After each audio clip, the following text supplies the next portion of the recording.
Just like yesterday when we analyzed characters using our describing map, we are going to create characters using our describing map. So in my story, I'm going to have maybe only two characters. My first character is myself. And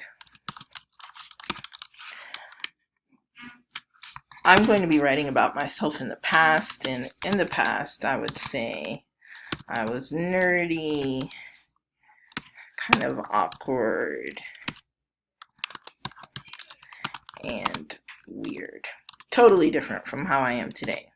So that is my first character, myself. Now I need another character.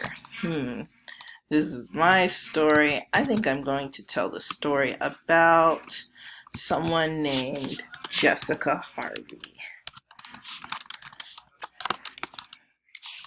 And she was basically my bully in middle school. How can I describe her?